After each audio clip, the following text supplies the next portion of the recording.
Kerala story പ്രദർശിപ്പിച്ചാൽ തകരുന്നതല്ല കേരളത്തിലെ മതേതരത്വമെന്ന് KNM ഉപാധ്യക്ഷൻ ഹുസൈൻ മടവൂർ പറഞ്ഞു. കേരളത്തിൽ ലവ് ജിഹാദ് ഇല്ലെന്നും ജനാധിപത്യവും ഭരണഘടനാ മൂല്യങ്ങളും സംരക്ഷിക്കാൻ എല്ലാവരും വോട്ട് ചെയ്യണമെന്നും ഹുസൈൻ മടവൂർ ഈദ്ഗാഹിൽ പറഞ്ഞു. പാളയം ഇമാമിന് ശേഷം തിരുവനന്തപുരത്ത് പാളയം ഇമാം പറയുന്നു, കോഴിക്കോട് ഹുസൈൻ മടവൂർ പറയുന്നു. കേൾക്കാം. ഇലക്ഷൻ വരാൻ പോകുന്നു, അതിനെക്കുറിച്ചൊരു വാക്ക് പറയാതിരുന്നാൽ ശരിയല്ലല്ലോ. ലോകത്തിൽ ഏറ്റവും ബഹുമാനിക്കപ്പെടുന്ന ഒരു ഭരണഘടനയാണ് നമ്മുടെ ഭരണഘടന. ഈ ഭരണഘടന ഇവിടെ നിലനിൽക്കണം.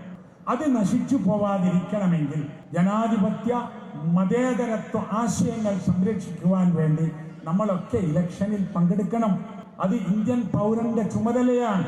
നോക്കൂ, കേരളത്തിന്റെ സാമുദായിക സൗഹാർദ്ദം എത്ര മനോഹരമാണ്. ഈ സൗഹാർദ്ദം തകർക്കുന്ന വിധത്തിൽ കേരള ഹിസ്റ്ററി സിനിമയുണ്ടാക്കി പ്രദർശിപ്പിച്ചിട്ട് കാര്യമില്ല. ജനങ്ങളത് അംഗീകരിക്കില്ല.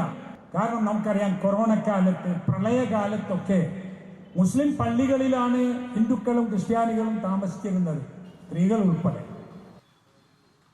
BS രഞ്ജിത്ത് നമുക്കൊപ്പം ചേരുന്നു. BS രഞ്ജിത്ത്, എല്ലാ ഈദ്ഗാഹുകളിലും കേരള സ്റ്റോറിക്കെതിരെയുള്ള പ്രതിഷേധ ശബ്ദമാണ് നമ്മൾ കേൾക്കുന്നത്. എന്താണ് ഹുസൈൻ മടവൂർ പറഞ്ഞതിന്റെ രത്നച്ചുരുക്കം?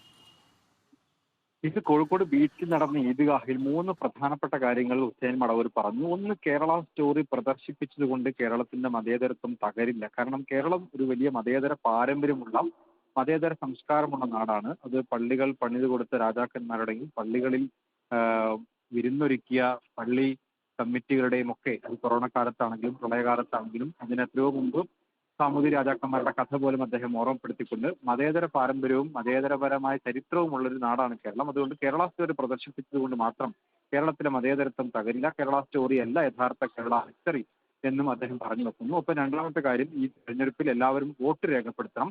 അത് മതേതരത്വത്തിനും ജനാധിപത്യ മൂല്യങ്ങളും ഭരണഘടനയും സംരക്ഷിക്കാൻ വേണ്ടിയായിരിക്കണം.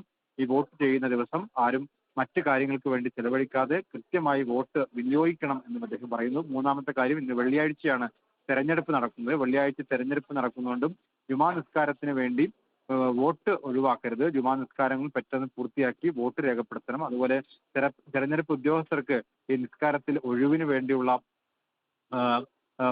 വകുപ്പുണ്ട്. കാരണം ഖുറാനിൽ തന്നെ ഇത്തരത്തിൽ അത്യാവശ്യ ഘട്ടങ്ങളിൽ ജുമാ ഒഴിവാക്കുന്നതിനെ കുറിച്ച് പറയുന്നുണ്ട്. അതുകൊണ്ട് ഉദ്യോഗസ്ഥന്മാർ കൃത്യമായി ഡ്യൂട്ടി നിർവഹിക്കണം, വോട്ടർമാർ കൃത്യമായി വോട്ട് രേഖപ്പെടുത്തുകയും വേണം എന്ന് അദ്ദേഹം പറഞ്ഞു വെക്കുന്നു.